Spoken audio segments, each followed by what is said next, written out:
Selamat sore Tribuners, bagaimana kabar Anda sore hari ini? Senang sekali saya Ilu Devisania dapat kembali menyapa Tribuners kali ini dalam program Bincang Kota yang spesial akan membahas terkait dengan menata parkir kota, tingkatkan PAD secara nyata. Nah, ini adalah pembahasan yang mungkin juga ditunggu-tunggu ataupun juga dinanti oleh masyarakat Kota Makassar karena persoalan parkir menjadi persoalan yang cukup krusial di kita masyarakat Kota Makassar, terutama sekarang banyaknya hadir lokasi-lokasi parkir yang kita tidak tahu ini tukang parkirnya datang dari mana dan apakah anggaran itu akan masuk ke pemerintahan kita atau tidak. Dan untuk hari ini kita menghadirkan langsung Bapak Adi Rashid Ali SEMM selaku PLT Dirut PD Parkir Makassar yang akan berbincang bersama kita terkait dengan bagaimana kondisi parkir dan juga apa solusi yang akan diperbincangkan ke depannya. Kita sapa terlebih dahulu narasumber kita pada sore hari ini. Selamat sore Bapak. Ya, selamat sore Mbak Ilu. Selamat sore Mbak Tribuners. Baik, nah dan juga Pak, ini Tribuners pastinya sangat menanti-nanti begitu. Seperti apa sih terobosan nantinya yang akan dilakukan terkait dengan kondisi parkir di Kota Makassar? Karena kita tahu bahwa parkir liar ini benar-benar menjamur begitu Pak di Kota Makassar. Mungkin boleh disampaikan dulu kepada Tribuners seperti apa mungkin kondisi dari parkir kita di Kota Makassar dan juga mungkin banyak yang salah sangka nih. Kadang ini bukan menjadi tugas dari PD Parkir, tapi PD Parkir yang disalahkan. Silakan Pak. Ya, baik.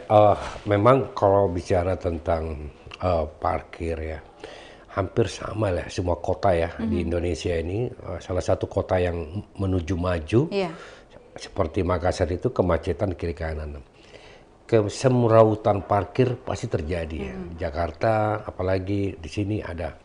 Nah, tentu solusinya bagaimana kita menata. Kami punya rencana ya optimalisasi pelayanan, penataan, dan pendapatan parkir. Nah, ketika kita melaksanakan ini, tentu banyak kendala-kendala yang kita hadapi.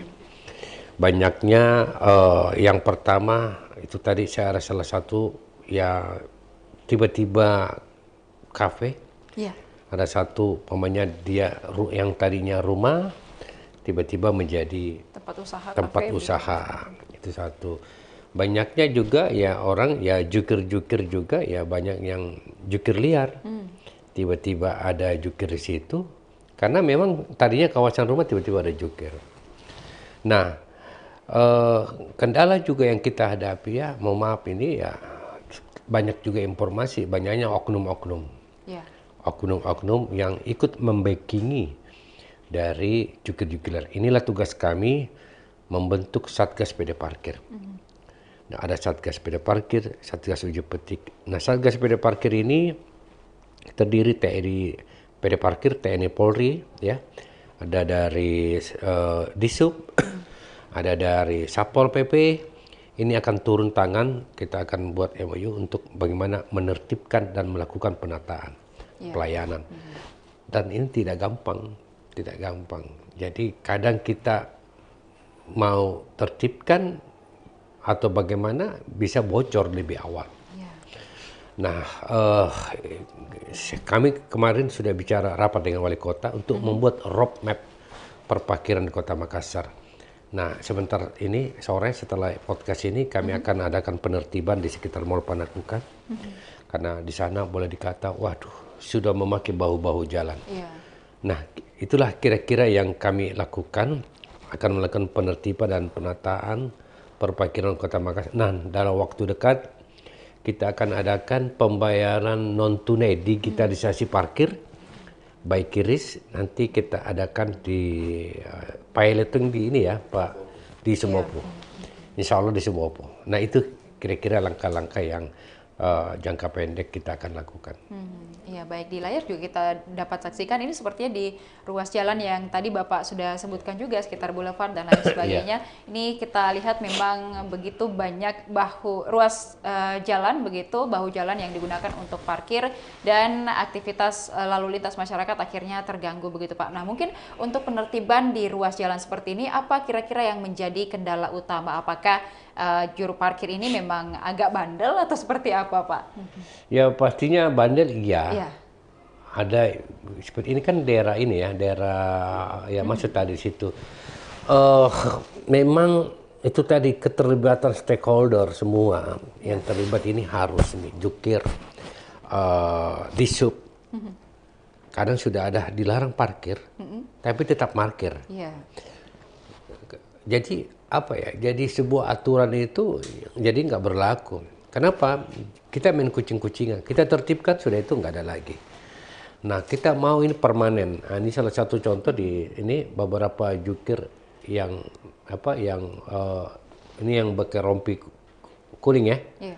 Rompi kuning ini memang kita jukir yang baru nanti itu kita udah rompinya udah berubah deh. Yang tadinya warna orange berubah jadi kuning. Dan sebelum itu kita akan lakukan sertifikasi jukir.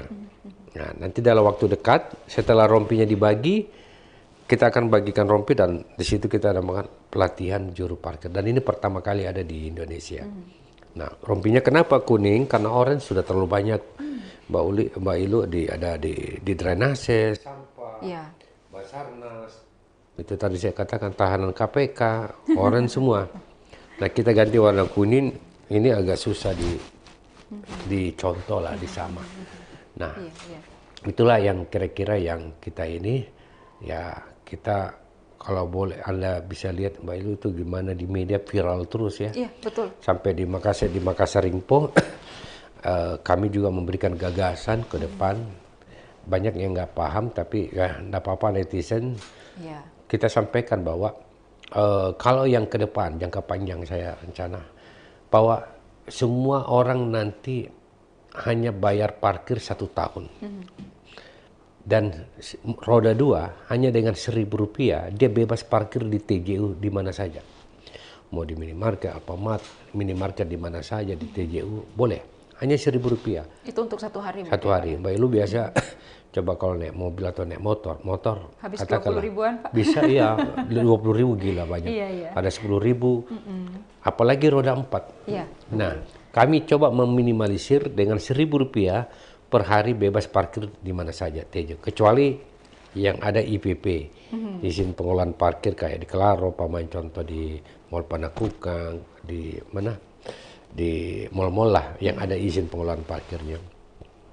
Kalau roda 2 Rp2.000 bebas parkir di mana saja dalam 1 hari, itu sangat murah. Cuman kan banyak yang belum paham bahwa sebenarnya dia bayar 1 tahun itu sudah bebas parkir di mana saja. Cuma kan karena kalau diakumulasi tinggi. Iya, jadi kelihatan banyak gitu kelihatan ya Pak banyak. ya? Padahal sebenarnya Rp2.000. Kalau mau dihitung-hitung sebenarnya kita membantu. Tapi itu jangka panjang kami. Jangka pendek ini kita non tunai, kiris non tunai. Terus kita bentuk Satgas PD Parkir, Satgas Uji Petik untuk menilai berapa sebenarnya pendapatan. Karena begini juga, terlalu banyak informasi jukir ini bukan hanya store kepada parkir, store juga kepada oknum. Ada oknumnya ya Pak? Iya. Nah kadang-kadang lebih banyak store ke oknumnya. Betul. Jadi nggak mungkin coba lihat di mana di Mall Panakukang depan sana ruko-ruko itu cuma berapa itu berapa ratus itu ribu kita terima. Itu lebih banyak yang terima oknum sebenarnya. Betul. Nah ini yang kita mau tertibkan. Kalau program jangka panjang ini kita jalankan, tidak ada lagi tuh. Kalau kiris non tunai kita jalankan, tidak ada lagi. Karena begitu dia tap, masuk di PD Parkir, masuk di jukir. Jadi tidak ada lagi kasih oknum tertentu. Baik, nah untuk digitalisasi parkir begitu ya Pak ya, ini kita akan melihat nanti mungkin ada bentuk kerjasama tidak dengan misalnya BI dan juga bank-bank yang lain yang ada di kita Indonesia. Memang di asesmen juga dengan Bank Indonesia, ada kerjasama kita dengan PTN, Nobu, Bank Nobu, Mandiri, Sulselbar, apalagi satu ya. Ya, 4 itu ya. Jadi 4 bank aja kita ini kerjasama dengan penggunaan QRIS. Dalam waktu dekat ini sudah digitalisasi. Tapi kita piloting itu di Sembopo dulu. Karena nggak mungkin kita terapkan di semua tempat. Ya, Pak, ya. Karena begini, jukir ini kebiasaan terima uang cash. Iya, betul. Tiba-tiba dikasih non tunai. Pas ini apa ini? Nah, kita udah minta pihak perbankan non tunai itu tetap ada uang masuk di rekeningnya jukir. Katakanlah 100.000. Begitu mencapai target bagi hasilnya 100.000, berapa persen dia dapat, berapa persen kita dapat, langsung masuk ke rekeningnya. Iya. Jadi dia bawa uang pulang tetap, tapi dalam bentuk non tunai. Kira-kira gitu. Oke, baik. Nah, untuk terkait dengan pendapatan parkir tahun ini, mungkin anggaran yang menjadi targetnya itu seperti apa sepertinya, Pak? Ya, tahun ini kita kan kemarin kan kita pendapatan 1 tahun itu 20 M ya, Iya. 20 miliar. Dividen kita sediakan sempat 2,1 M. Tapi tahun ini mungkin kita agak turun dividennya karena ada kita bayar pajak ya.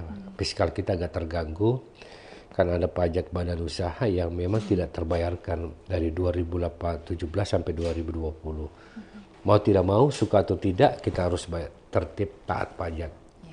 Jadi begitu saya masuk, pas pajaknya masuk, ya udah kita terpaksa mau tidak mau, suka atau tidak, jadi pidana. Kita rata-rata sampai 20 miliar untuk 1 tahun. Nah, kalau program yang saya bilang katakan lewat perpanjangan plat, nopol, roda 2, roda 4, ini bisa ratusan miliar kita dapat.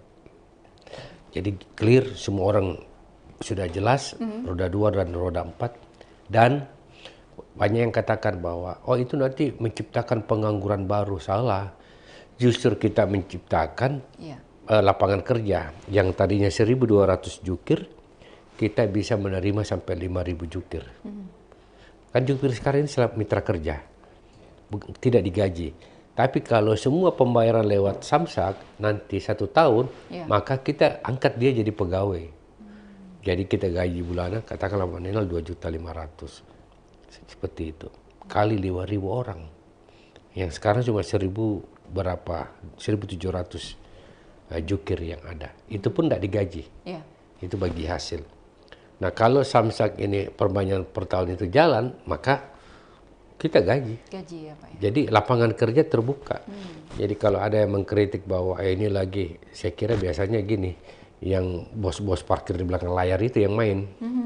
Ya, oknum-oknum ya kan dia tidak akan nyaman dengan posisi ini sebenarnya. Termasuk non tunai dia tidak begitu nyaman. Iya, karena kan transparansinya bagus transparansinya gitu ya, Pak, gitu. Nah, ini memang harus dicoba dan harus berhasil. Dan saya kira penjual bakso udah kiris, penjual sate sekarang udah kiris, jualan sayur penjual sayur sekarang, Pak. iya kiris. Jadi bukan barang baru. Jadi kenapa kita kiris? Saya kira hampir semua lah. Jadi orang juga bayar parkir tidak ada lagi kasih 5.000. Tidak ada kembalian. Tidak ada kembalinya. Biasa tidak ada uang kecilnya, padahal ada uang kecilnya. Atau lama sekali dia kasih keluar uang kecilnya. Itu banyak. Nah, inilah juga bagian dari pelatihan kita kepada jukir, yaitu tadi sertifikasi jukir, bintek jukir lah. Bagaimana jukir yang baik, salam, sapa, senyum. Cuman kan begini, jukir kita juga kan ya semua berbagai macam karakter. Betul. SDM-nya berbeda, ya mungkin juga pendidikannya berbeda. Jadi tidak bisa kita generalisir. Iya, bisa disamakan. Minimal kita berikan dia pelatihan bagaimana menjadi jukir yang baik. Jangan nanti mau keluar baru muncul minta duit. Atau cara nadanya yang kasar, itu yang kita sampaikan. Udah banyak jukir kita panggil di kepolisian. Kita minta untuk ditertibkan, sudah banyak. Nah, ke depan juga kalau tidak pakai rompi, tapi rompinya harus dibagi, maka jangan bayar parkir. Untuk menjadi penanda begitu ya, Pak? Iya, penanda rompi dan ID card. Cuman kita belum bisa karena rompinya aja belum ada. Gitu. Oke. Baik, nah ini di layar kita dapat saksikan terkait artikel Bapak Adi Rashid Ali bakal libatkan polisi dan TNI berantas parkir liar di Makassar. Mungkin seperti apa mekanismenya, Pak, untuk pelibatan aparat? Iya, itulah saya bilang Satgas Sepeda Parkir. Nanti ya Satgas Sepeda Parkir ini kita sudah masukkan dalam Perda. Supaya lebih kuat payung hukumnya. Kenapa saya melibatkan Satgas Sepeda Parkir, ada TNI Polri, karena memang kewenangan-kewenangan ini banyak melekat kepada mereka. TNI dan Polri. Artinya begini, kalau ada oknum, jelas berhadapan dengan siapa.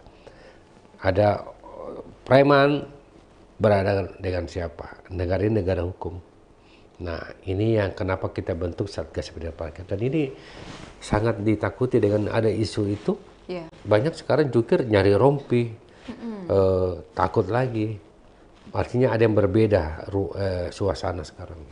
Iya, Gitu. oke. Baik, nah selain itu juga Pak, untuk selain melibatkan dengan adanya aparat TNI Polri dan intinya untuk menertibkan parkir-parkir liar ini, dan juga kita melihat bahwa ada isu bahwa PD Parkir ini ada kebocoran begitu PAD, ini banyak masyarakat menganggap parkir sebagai sumber kebocoran PAD. Mungkin untuk isu ini Pak seperti apa counternya? Ya kalau kita jawab tidak, pasti jadi bilang itu kan membela diri. Kebocoran bisa terjadi. Kebocoran begini, pihak jukir membayar setoran. Setoran yang ditetapkan katakanlah 50.000. Tetapi jukir menyatakan cuma dapat uang 30.000. Tapi bisa jadi 50.000 dapat. Bocornya bisa jadi di kolektor. Bisa jadi kolektor yang ambil, bisa jadi tidak. Kedua, memang kebocorannya ada masuk ke oknum, nyetor ke oknum, nyetor juga ke PD Parkir, nyetor juga ke oknum. Artinya lebih sebenarnya kalau mau jujur, cuma karenanya oknum yang beda-beda, lebih banyak setoran ke sana oknum. Cuma kan oknum ini ruang hampa, siapa dia? Nah, kenapa Satgas Sepeda Parkir kita bentuk? Ini intelijen juga kita akan turun melihat siapa sih di belakang-belakangnya ini. Biasanya dia tidak berani tampil di depan. Dia selalu di belakang layar melihat situasi. Nah, saya sebagai PLT di Sepeda Parkir, saya sudah sampaikan, pokoknya kita sikat saja, tata, tertibkan, kondisikan. Artinya memang kita lihat juga situasi, jangan sampai kita kalau terlalu rawan ya kita pikirkan. Karena mohon maaf ini menertibkan yang begini isi perutnya orang ya, Betul, yang dia kebiasaan sudah dapat makan untuk menghidupi keluarganya, tiba-tiba kita tertibkan dan hilang. Kira-kira itu kadang-kadang orang mau mati gara-gara itu. Nah ini tidak gampang, jadi sulit sekali kita ini berunda pada parkir. Ada bahasa Inggrisnya kita kamaseang, ada juga kita mau di satu sisi menertibkan, kita optimalisasi pelayanan, penataan, pendapatan. Kalau kita mau penataan, belum tentu pendapatannya ada bagus. Karena satu sisi kita dikejar, mana pendapatannya pada parkir. Tapi di sisi lain kita penataan dan pelayanan. Kalau kita pelayanan dan penataan, biasanya pendapatannya berkurang. Tapi kalau parkirnya kita semraut, biasanya pendapatannya banyak. Begitu. Nah, ini yang harus kita tiga, penataan, pendapatan, penayanan, penataan, pendapatan, optimalisasi ini harus menjadi satu paket, ini tidak gampang. Baik, dan juga selain itu kan beberapa saat lalu, beberapa waktu lalu sempat viral juga ya, PD Parkir ini disebut-sebut begitu, padahal ada beberapa lokasi yang memang itu bukan tanggung jawab dari PD Parkir, melainkan juga ada peran dari Dishub sendiri, dan juga PD Parkir akhirnya terseret namanya. Mungkin Pak juga bisa diedukasi kepada masyarakat supaya bisa membedakan di mana kasus yang sebenarnya harusnya ditangani oleh Dishub, mana yang PD Parkir yang harus menangani. Jangan sampai PD Parkir yang diserang terus begitu Pak. Jadi perlu masyarakat tahu bahwa banyak ada kewenangan-kewenangan, bukan kewenangan PD Parkir. Kayak penertiban sembarang memarkir, apa itu kan kewenangan Dishub, iya kan? Coba kan yang enak sekali dibully itu ya PD Parkir. Artinya dekat dengan masyarakat ya? Iya, dekat dengan masyarakat. Tapi bukan kita mau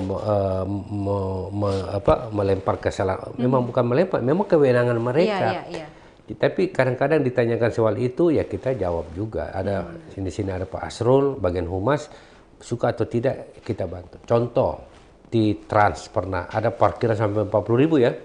Pak, ini parkiran kita mahal sekali 40.000, bla bla bla bla bla.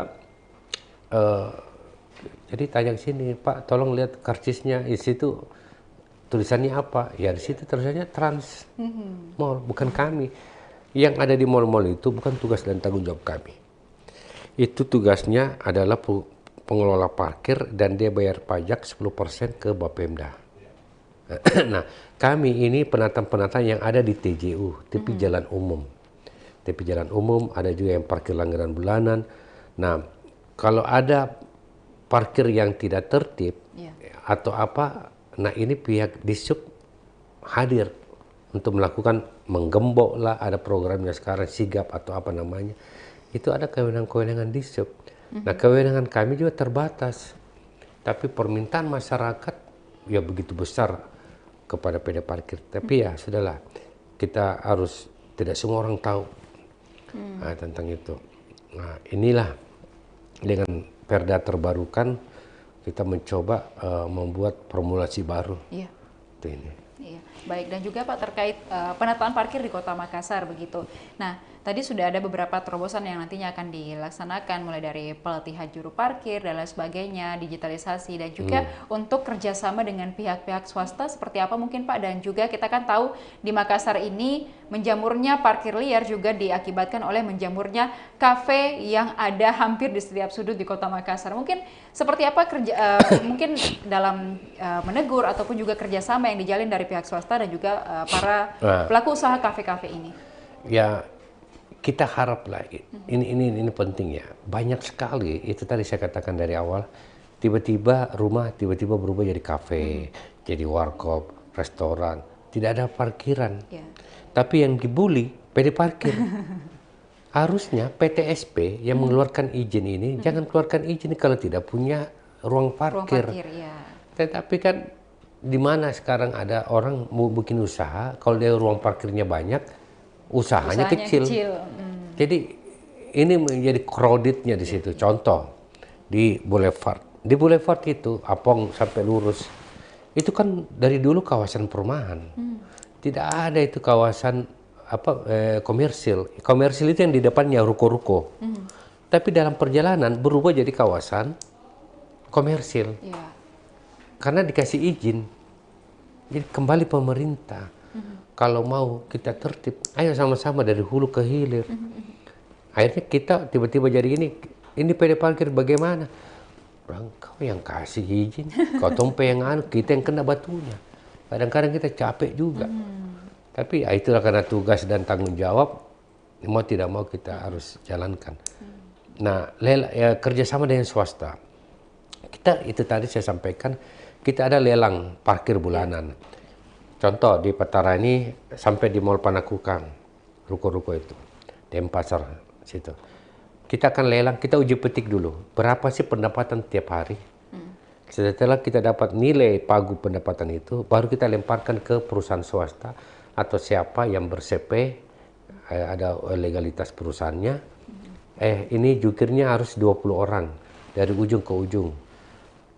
Dan setelah kita uji petik, nilai dari pagu untuk kita lelang sekian, bayar 3 bulan ke depan. Nah, itu rencananya begitu. Tapi kita tetap pengawasan, tetap jukir yang kita taruh harus pakai rompi kuning seperti ini dan bersertifikasi. Iya, baik. Jadi sebenarnya PR dari rekan-rekan PD parkir ini sebenarnya luar biasa kompleks begitu ya Pak ya, karena bukan hanya penertiban saja, mungkin di masyarakat ini mana sih PD parkir, kenapa tidak ditertibkan, padahal dari hulu ke hilir rupanya ada permasalahan yang perlu diselesaikan juga begitu. Mungkin ada edukasi juga Pak untuk pemerintah di kecamatan setempat dan lain sebagainya dalam mengeluarkan izin untuk usaha juga, itu perlu dipertimbangkan bagaimana lahan parkir yang nantinya akan disediakan. Iya, kalau saya ini kan di PTSP ya, untuk permohonan izin terlalu gampang orang tuh. Sekarang kan ada izin tuh secara online ya, apa namanya? OCS kan, itu cepat sekali. Nah, kalau itu dibiarkan terlalu mempermudah, saya ngerti maksudnya mempermudah, tetapi dampaknya apa? Akhirnya membuat jadi kesemrawutan. Contohnya di Jalan Macan itu, belum tentu juga ada izinnya. Belum tentu juga ada izinnya. Amdal lalinnya belum tentu, cuma pembiaran. Peran lurah paling penting. RT RW, lurah, camat itu penting. Ini yang dekat ke wilayah-wilayah badan usaha ini. Apakah dia berbadan usaha belum tentu juga. Nah, RT RW yang sudah diberikan insentif ini harus menjadi feeder informasi menyampaikan ke lurah. Nah, inilah bukan tugas PD parkir. PD parkir ini kan ujungnya yang kadang-kadang biasa ternyata di ujungnya kita yang dapat ibarat kepala ini kita dapat di pantatnya gitu. Langsung dapat di ujungnya. Tapi padahal di kepalanya ini barang untuk izin kasih keluar izinnya, PTSP, tata ruangnya, lurah kan harus izin lurah juga, minimal diketahui lurah. Nah kalau ini semua lewat begitu saja, selesai pada parkir lagi.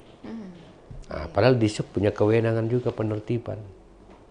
Nah ini kompleks, makanya sebentar ini kita akan ada penertiban juga. Sebentar Di Boulevard dan sekitarnya gitu ya, Pak, ya.